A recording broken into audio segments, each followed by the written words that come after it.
አስራትን አንስረቅ። አብርሃምም ከሁሉ አስራትን ሰጠው። የምድርም አስራት የእግዚአብሔር ነው። የትኛውም እንቅስቃሴ የምናደርገው በእግዚአብሔር በጎ ፈቃድ ነው። ለልጅ 10 ዳቦ ሰጥተው አንዱን መልሰህ ስጠኝ እንደማለት። ይህ ሁሉ ነገር ያለው እግዚአብሔር ካገኘኸው ነገር ከ10 አንዱን ስጠኝ ብሎ እንዴት አላችሁ? የሄቨን ቲቪ ተመልካቾቻችን ሁሉ ሰላም ነው? ሁሉ መልካም፣ እግዚአብሔር ይመስገን። እኛ ጋር ሁሉ ሰላም ነው። ዛሬ ደግሞ እንደተለመደው በአንድ ርዕስ ላይ ለመነጋገር መጥቻለሁ። ያም ርዕስ አስራትን አንስረቅ የሚል ነው። እንግዲህ በመጽሐፍ ቅዱሳችን የመጀመሪያው አስራት አውጪ አብርሃም ነው። የመጀመሪያው አስራት ለእግዚአብሔር የሰጠው አብርሃም ነው። እሱን ዘፍጥረት 14:18 እስከ 20 ላይ እናገኘዋለን። እንደዚህ ይነበባል። የሳሌም ንጉሥ መልከጼዴቅም እንጀራና የወይን ጠጅ አወጣ።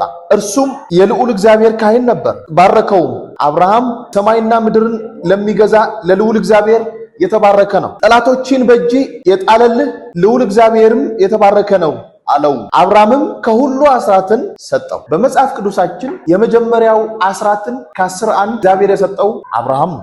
ሁለት ጥቅሶችን በአስራት ዙሪያ አንብቤ ከነዛ መሃል በጣም የነጠሩና የተጨመቁ ሐሳቦችን እናወጣና እናያለን። ሁለተኛው ዘሌዋውያን 27 ከቁጥር 30 ላይ እንደዚህ ይነበባል። የምድርም አስራት ወይም የምድር ዘር ወይም የዛፍ ፍሬ ቢሆን የእግዚአብሔር ነው፣ ለእግዚአብሔር የተቀደሰ ነው ይላል ዘሌዋውያን 27:30። እንደገና ዘዳግም 12:17 እናነብና ከነዚህ ከሶስቱ ጥቅሶች የተጨመቀ እና በጣም የነጠረ ሐሳብ እናወጣለን። ዘዳግም 12:17 የእህልህን የወይን ጠጅህን የዘይትህንም አስራት የላምህንና የበግህን በኩራት የተሳልከውንም ስዕለት ሁሉ በፈቃድም ያቀረብከውን በእጅም ያነሳውን ቁርባን በደጆች ውስጥ መብላት አትችልም ይላል። እንግዲህ ከነዚህ ከሶስት ጥቅሶች በጣም የነጠሩና የተጨመቁ ሐሳቦችን እናውጣና እንነጋገር፣ እንማማር። አንደኛው ከነዚህ ከሶስቱ ጥቅሶች የተጨመቁ ሐሳብ ሰርተን እንድናገኝ ገብተን እንድንወጣ በአጠቃላይ ሁሉንም ነገር የምናደርገው እግዚአብሔር በሰጠን ጉልበትና ጤና ነው። ሁላችንም እንደምናውቀው በእግዚአብሔር ፈቃድ የተፈጠርነን፣ በእግዚአብሔር አምሳል እግዚአብሔር በራሱ ፈቃድ ፈጥሮን በዚህ ምድር ላይ አኑሮናል። በአፍንጫችንም የሕይወትን እስትንፋስ እፍ ብሎበት የትኛውም እንቅስቃሴ የምናደርገው በእግዚአብሔር በጎ ፈቃድ ነው፣ በእግዚአብሔር እርዳታ ነው። ሰርተን እንድናገኝ፣ እንድንለፋ፣ ጤናማ እንድንሆን እድሜን የተለያየ ነገርን ሰጥቶ ያን 10% በሙሉ እንድናገኝ አቅምና ጉልበት ጤና የሰጠን እግዚአብሔር ነው። አንዱ ሐሳብ ይሄ። ሁለተኛው ከነዚህ የምንማረው ከነዚህ ጥቅሶች ያለ እግዚአብሔር እርዳታ በሕይወታችን ምንም ነገር ማድረግ እንደማንችል። አብርሃም ነገስታቶች መጥተው ወንድሙንና ንብረቱን ሚስቶቹን እንዳለ ይዘውበት ሄዱ። እቤት በተወለዱ ልጆች ነው ተዋክቶ እነዚህ ነገስታትን አሸንፎ ወንድሙንና ንብረቶቹን የመለሰ። እግዚአብሔር ረድቶት ነው እንጂ ነገስታትን የመሰለ የታጠቀ አቅም ያላቸውን ሰራዊቶች በትንንሽ ልጆች አሸንፎ ወንድሙንና ንብረቶቹን እንድመልስ የረዳው እግዚአብሔር። ያለ እግዚአብሔር እርዳታ ምንም ነገር ማድረግ እንደማንችል ያሳየናል ይሄኛው ክፍል። ሌላው ደግሞ እግዚአብሔር 10ሩን በሙሉ ከሰጠን በኋላ አንዱን መልሰን እንድንሰጠው ይጠይቀናል፣ በትህትና ይጠይቀናል። 10ሩን እኮ ሰጥቶናል። ለልጅ 10 ዳቦ ሰጥተው አንዱን መልሰህ ስጠኝ እንደማለት። ልጅ ደግሞ አልሰጥም ብሎ ስልህ የምትሰማኝ ስሜት 10ሩን አንተ ለሰጠኸው ከዛ መሃል አንዱን ስጠኝ ብለህ ጠየቅ። አንዱን ቀንሰህ መስጠት ትችላለህ፣ ግን በራሱ ፈቃድ እንዲያደርግ ነው ፈለግ። እንደምወድ ትእዛዝ እንደሚጠብቅ ለማረጋገጥ 10ሩን ሰጥተኸው አንዱን መልስልኝ ትለው አልሰጥህም ብሎ ሲመልስልህ አይነት ነገር ነው። እግዚአብሔር 10ሩንም ነገር ሰጥቶን አንዱን በፈቃዳችን መልሰን እንድንሰጥለት በትህትና ይጠይቀናል። እሱን የሚያደርገው እግዚአብሔር ስላጣ አይደለም ወይም ጎድሎት አይደለም። ሰማይና የተለያዩ ፕላኔቶች፣ ምድርና ባህር በውስጣቸውም ያለው በሙሉ እኛን ጨምሮ የእግዚአብሔር እኛን ጨምሮ ማለት ይሄ ሁሉ ነገር ያለው እግዚአብሔር ካገኘኸው ነገር ከ10 አንዱን ስጠኝ ብሎ ይጠይቀናል። ይጠይቀሃል፣ ይጠይቀኛል። ይሄን ሁሉ ይዞ እኔም እኮ የሱ ነኝ፣ ለእኔ ከሰጠው ከ10 አንዱን ስጠኝ ብሎ በትህትና ይጠይቀኛል። እግዚአብሔር አትዋርላ። ሰማይም ምድርም ባህርም የተለያዩ ፕላኔቶችም በውስጣቸውም የሚገኘው በሙሉ የእግዚአብሔር እኔና እናንተን ጨምሮ ግን በትህትና 10 ሰጥቶ አንድ ስጠኝ ብሎ ይጠይቃል። በአራተኛ ደረጃ ከዚህ ሐሳብ ከነዚህ ከሶስቱ ክፍሎች የምንማረው እግዚአብሔር ከሰጠን ነገር ከ10 አንዱ የኛ ንብረት አይደለም። እግዚአብሔር ከሰጠን ነገር ከ10 አንዱ የኛ ንብረት አይደለም፣ የእግዚአብሔር ንብረት። በምንም አይነት መንገድ የኛ ልናደርገው ምናልባት የእግዚአብሔርን ሰርቀን እንጠቀም ይሆናል እንጂ ያን 1% የኛ አይደለም የእግዚአብሔር። በምንም አይነት መንገድ ያን 1% የኛ ልናደርገው አንችልም። አምስተኛው ደግሞ የእግዚአብሔር 1% ከ10 1% ማለት ነው መጠቀም ነው የተከለከለ እንደሆነ መብላት አትችልም። አስራትህን መባህን እንዲሁም የተሳልከውን ነገር መብላት አትችልም ይላል። ያ ማለት የእግዚአብሔር ንብረት ነው ማለት የእግዚአብሔርን ንብረት እንድንበላ እንድንጠቀም አልተፈቀደም። ከነዚህ ከሶስቱ ጥቅሶች የምንረዳው አምስቱ ሐሳቦች እነዚህ ነው። በመጨረሻም አንድ ጥቅስ አነብላችሁና አስራት ስንሰጥ የምናገኘውን ጥቅምና አስራት ባለመስጠታችን የምንጎዳውን ጉዳት የሚያሳየን አንድ ጥቅስ አለ። እሱን ሚልክያስ ምዕራፍ 3 ከቁጥር 8 እስከ 12 እንደዚህ ይነበባል።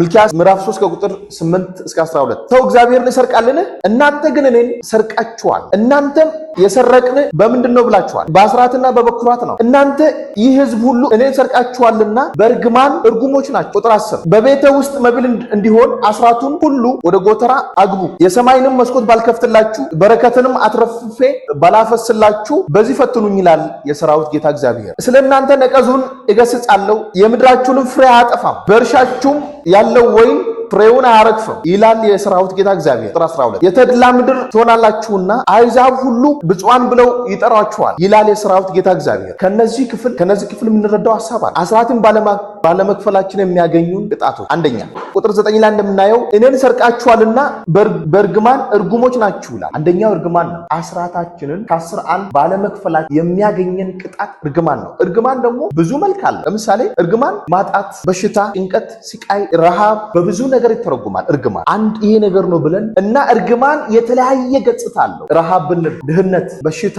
ስቃይ፣ ጭንቀት እነዚህ በሙሉ እርግማን ናቸው። የእርግማን ውጤት ናቸው። አንደኛ እኛን የሚያገኘን ከ11 ባለመክፈላችን የሚያገኘን ቅጣት እርግማን በእግዚአብሔር ዘንድ እርጉም እንሆናለን። እርጉም ሲቀጥል አስራትን በመክፈላችን የምናገኛቸውን በረከቶች ከዚህኛው ጥቅስ አስራትን በመክፈላችን የምናገኘው በረከቶች አንደኛ የሰማይ መስኮት ይከፈትልናል። ሁለተኛ እግዚአብሔር በረከትን አትረፍርፎ ያፈስልናል። እንግዲህ በረከት ስንል ብዙ ነገር ነው። ገንዘብ፣ ጤና፣ ሰላም፣ ጥሩ ትዳር እነዚህ በሙሉ በበረከት ናቸው። ቅድም እርግማን ብለን ብዙ ክፉ ነገር እንደጠቀስን አሁን በረከት ስንል ብዙ መልካም ነገር ማለት ነው። የተለያየ መልካም ነገር ማለት ነው። ሁለተኛ የምናገኘው እግዚአብሔር በረከቱን አትረፍርፎ ያፈስልናል። በሶስተኛ ደረጃ እግዚአብሔር ስለኛ ነቀዙን ይገስጻል። ነቀዝ ማለት በላተኛ ማለት ነው። እግዚአብሔር የሰጣችሁን ነገር የሚበላ የሚሰርቅ የሚያጠፋ ነገር ነው።